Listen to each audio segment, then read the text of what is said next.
Assalamualaikum warahmatullahi wabarakatuh. Halo semua, perkenalkan nama saya Sinta Nurliawansari dari Prodi Manajemen IMWI. Untuk mata kuliah Akuntansi Manajemen dan Biaya, saya akan membahas mengenai Balance Scorecard atau kartu berimbang. Sebelumnya, apa sih itu Balance Scorecard? Balance Scorecard adalah metode pengukuran hasil kerja yang digunakan perusahaan. Pada dasarnya, Balance Scorecard atau BSC merupakan kartu berimbang yang digunakan sebagai media untuk mengukur aktivitas operasional yang dilakukan sebuah perusahaan. Dengan arti lain, bahwa konsep Balance Scorecard bisa digunakan untuk menerjemahkan strategi organisasi yang sudah ada, untuk disusun menjadi program-program kerja dengan memetakan menjadi alur sebab akibat yang bisa lebih mudah untuk dipahami, yang dimana dalam upaya pengelolaan kinerja akan diperlukan suatu indikator pengukuran yang seimbang, sehingga organisasi ataupun instansi bisa berjalan dengan lebih optimal. Kemudian, dalam Balance Scorecard ada juga visi dan strategi yang terkait, yaitu yang pertama perspektif keuangan atau financial perspective, yang kedua perspektif pelanggan atau customer perspective, yang ketiga, perspektif internal business process, dan yang terakhir adalah belajar dan tumbuh atau learning and growth. Kemudian, dalam Balance Scorecard, ada juga beberapa konsep dalam mengelola strateginya. Yang pertama, translating the vision, yaitu proses ini membantu pimpinan perusahaan untuk membentuk konsensus dari visi dan strategi perusahaan melalui seperangkat tujuan-tujuan dan ukuran-ukuran, akan mempermudah setiap orang di perusahaan untuk melaksanakan visi dan strategi tersebut, dalam rangka mencapai sukses jangka panjang. Yang kedua, ada communicating and linking, yaitu melalui proses ini, manajemen mengkomunikasikan kepada seluruh tingkatan yang ada di perusahaan, termasuk strategi perusahaan, tujuan-tujuan setiap departemen dan individu, serta dikaitkan dengan insentif yang akan diberikan.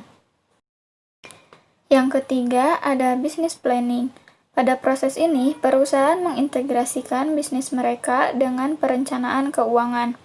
Dengan menetapkan target, pemilihan inisiatif-inisiatif yang sesuai dengan strategi perusahaan, mengalokasikan sumber daya yang dimiliki, dan melihat hasil yang diperoleh. Yang keempat, ada feedback and learning. Pada proses ini, memberikan kesempatan bagi perusahaan untuk melakukan peninjauan dan umpan balik atas pencapaian perusahaan, baik secara unit maupun individu. Peninjauan ini dengan memperhatikan hubungan sebab akibat antara 4 perspektif yang ada pada Balance Scorecard. Dari proses evaluasi tersebut, perusahaan juga dapat memodifikasi strategi mereka.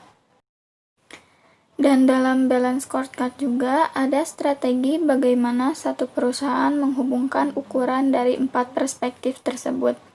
Namun, sepertinya kita membaca ilustrasi ini dari bawah. Yang pertama ada learning and growth, yaitu belajar dan tumbuh bagaimana perusahaan menjadikan karyawannya mempunyai keahlian di bidang tertentu. Yang kedua ada internal business process, yaitu bagaimana strategi perusahaan mempertahankan value yang telah dibangun atau justru membuat terobosan baru dengan tetap mempertahankan kualitas, tetapi mengurangi jam kerja serta pengiriman tepat waktu. Yang ketiga ada perspektif pelanggan atau customer perspective, yaitu perusahaan harus menentukan segmen pasar dan pelanggan yang akan menjadi target, serta menentukan strategi yang tepat untuk mendapatkan kepuasan pada pelanggan.